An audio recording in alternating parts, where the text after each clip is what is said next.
प्यारे छात्र छात्रा हो, आज हम कक्षा 9वीं विषय भूगोल पाठ तीसरा बाह्य प्रक्रियाएं भाग 1 इसके बारे में कुछ जानकारी लेंगे।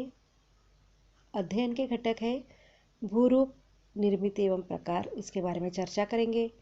अपक्षय किस तरह से होता है इसके बारे में देखेंगे। विशाल क्षरण स्वरूप और प्रकार देखेंगे और खनन अर्थ एवं स्वरूप देखेंगे। भूमि में भूरूपों की निर्मित किस तरह से होती है इसके बारे में जानकारी लेंगे। आंतरिक हलचलों के कारण पृथ्वी पर विभिन्न प्राथमिक एवं द्वितीयक भूरूपों की निर्मित होती है, जैसे महाद्वीप, पर्वत, पठार, मैदान इत्यादि। भूपृष्ठ पर कार्यरत सौर ऊर्जा, गुरुत्वीय बल, पृष्ठभाग पर बहने वाले पदार्थों की गतिज ऊर्जा आदि बलों के कारण अपक्षय क्षरण, वहन, निक्षेपण आदि बाह्य प्रक्रियाएं होती है। इन बाह्य प्रक्रियाओं के कारण प्राथमिक एवं द्वितीयक भूरूपों में परिवर्तन होता है, जिसके परिणाम स्वरूप द्वितीयक स्वरूप में भूरूप तैयार होते हैं, जैसे बालू के टीले, डेल्टा प्रदेश, यू आकार की घाटी इत्यादि। अपक्षय किस तरह से होता है देखिए। चट्टानों का टूटना और कमजोर होना प्राकृतिक प्रक्रिया है, इसे अपक्षय कहते हैं। अपक्षय के भौतिक अपक्षय, रासायनिक अपक्षय और जैविक अपक्षय, यह 3 प्रकार होते हैं। शुष्क जलवायु के प्रदेश में भौतिक अपक्षय का प्रभाव अधिक होता है। रासायनिक अपक्षय मुख्य रूप से नम जलवायु के प्रदेश में दिखाई देता है। जैविक अपक्षय सजीवों द्वारा निर्माण होता है। भौतिक अपक्षय किस तरह से होता है देखिए। प्रकृति में खुली पड़ी चट्टानों का खुला भाग अधिक गर्म होता है, परंतु अंदर का भाग ठंडा ही रहता है। इसके कारण चट्टान की ऊपरी परत छिलके की तरह खुल जाती है। इसे चट्टान का अपपरणन कहते हैं। भौतिक अपक्षय मुख्य रूप से निम्नलिखित घटकों के कारण होता है। तापमान के बारे में देखेंगे। तापमान के परिवर्तन के कारण चट्टानों के खनिजों में निरंतर प्रसरण सिकुड़ना होता है। इससे चट्टानों की दरारें पड़ती है और वो टूट जाती है।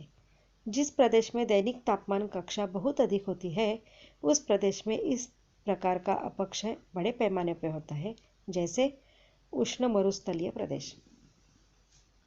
तुषार सिंचन के बारे में देखेंगे। जिस प्रकार प्रदेश में तापमान किसी समय 0° से भी कम होता है, उस समय वहाँ की चट्टानों की दरारों में संचित पानी बर्फ बन जाता है।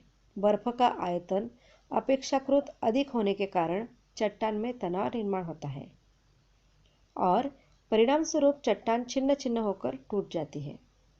रासायनिक घटकों के बारे में हम देखते हैं तो विद्राव्यता के स्फटिकों को समुद्र के लवणयुक्त पानी में चट्टानों की विद्राव्यता घटक खुल जाते हैं। इसे चट्टान में छोटे छोटे छिद्र बन जाते हैं। सूर्य की गर्मी के कारण यह स्फटिकीकरण किया जाता है, जिससे परिणाम स्वरूप चट्टान का पृष्ठभाग मधुमक्खियों के छत्ते की तरह दिखाई देता है। अब दबाव की मुक्ति किस तरह से होती है तो चट्टान की ऊपरी परत के नीचे अथवा अंदर की परतों में दबाव बना रहता है। यह दबाव समाप्त होने के कारण अपक्षय होता है। जल किस तरह से होता है देखो। जल के कारण किसी भी प्रदेश में अधिक वर्षा होती है। ऐसे प्रदेशों में केवल पानी के सिसने के कारण कुछ चट्टाने का कणात्मक अपक्षरण होता है। तापमान और जल का सम्मिलित प्रभाव। कभी कभी तापमान और पानी सम्मिलित प्रभाव के कारण चट्टानों में प्रसरण सिकुड़ने होते हैं। इनके बीच में दोनों जोड़ की तरह चौड़ी परतें जमा होती है। इन दरारों में पानी संचित होता है। चट्टानों के बड़े बड़े भाग एक दूसरे से अलग हो जाते हैं। इस अपक्षय का छिन्न छिन्न अपक्षय कहा जाता है। रासायनिक अपक्षय में जल को वैश्विक विद्रावक माना जाता है। पानी में पदार्थ के घुलने के कारण प्राप्त विलयन की विद्राव्यता बढ़ जाती है और अर्थात पानी में सहज घुलने वाले पदार्थों से विलयन होकर सहजता घुल जाते हैं। परिणाम स्वरूप रासायनिक अपक्षय होता है। जिस प्रदेश में वर्षा की मात्रा अधिक होती है, उस प्रदेश में नीचे दिए गए अनुसार रासायनिक अपक्षय होता है। आज हम इतना ही पढ़ेंगे। अगले पाठ में हम आगे का भाग देखेंगे।